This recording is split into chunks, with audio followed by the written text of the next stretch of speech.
हा उबाटा तुला तर माहित राहणारच आहे आता. उबाटावाला आहे ना, त्या धंदा काय काय धंदा आहे?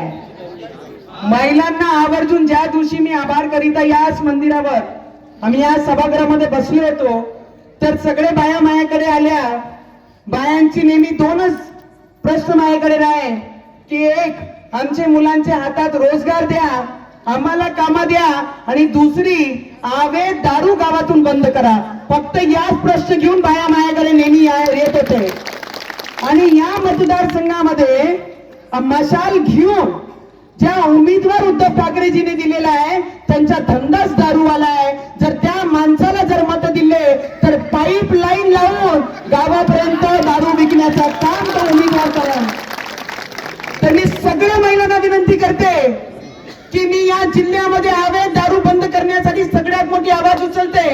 आणि ज्या उद्धव ठाकरेजींनी उबाटाच्या उमेदवाराला दारू विकणाऱ्या माणसाला जर तिकीट दिली आहे तर आमचे बायांचे भविष्य, त्यांचे मुलांचे डोक्यावर त्यांच्या बापाचा हात उठवण्याचा काम या उद्धव ठाकरे साहेबांनी केलेला आहे. म्हणून मी सगळे महिलांना विनंती करीन, एक बँक डुबवणारा, एक बँक मध्ये गोरगरिबांचे पैसे खाणारा आणि दुसरा दारू विकणारा आता हातात तुमचेच आहे. तुम्हाला सरळ साधा माणूस या मतदारसंघामध्ये पाहिजे, नाहीतर एखादा पाईप लावून गावापर्यंत दारू विकणारा आणि बँक लुटणारा पाहिजे. आता तुमच्या हाती कोण पाहिजे?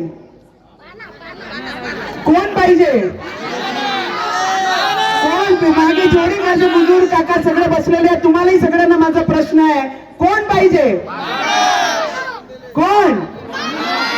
हे पहा, भुंदिले साहेब आले तर लाडकी बहिणाला 1500 रुपये पासून 2100 रुपये पुढच्या महिन्यापासून लागू होणार. भुंदिले साहेब म्हणजे नवनीत राणा, नवनीत राणा म्हणजे भुंदिले साहेब. जर ते काँग्रेसवाले ना, उबाटावाले, ते त्यांच्या पोटात मोरडा पडून राहिला आता. गुडगुड गुडगुड गुडगुड होते ना, ते औषध तुम्हालाच द्या लागेल बाबा नेक्स्ट भाषण मध्ये. ती औषध माझ्याकडे नाही आहे. ते म्हणतात ते बंद पडणार आहे. कोणाचा बापही वरतून खाली उतरला तर लाडकी बहीण योजना हा बंद ना होणारी योजना आहे. 1500 रुपये भेटत होते, पुढच्या महिन्यापासून त्याला 2100 रुपये सगळ्यांच्या खात्यामध्ये येणार आहे. शेतकरी सन्मान निधी योजना जे 6000 रुपये केंद्र देत होती, 6000 रुपये आमची राज्य सरकार, आमची महायुती, आमची भारतीय जनता पार्टी देत होती.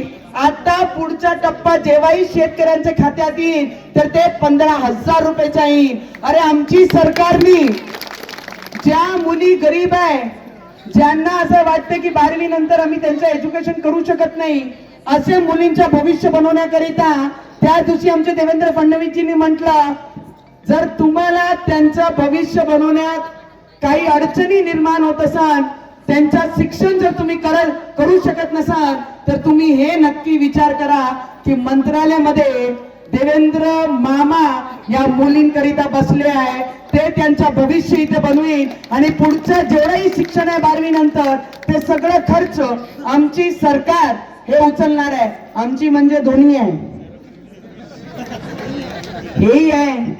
बाबासाहेब तर आमच्या सोबतच आहे, आमच्या रक्तातच आहे. आणि पाना सोबत राहील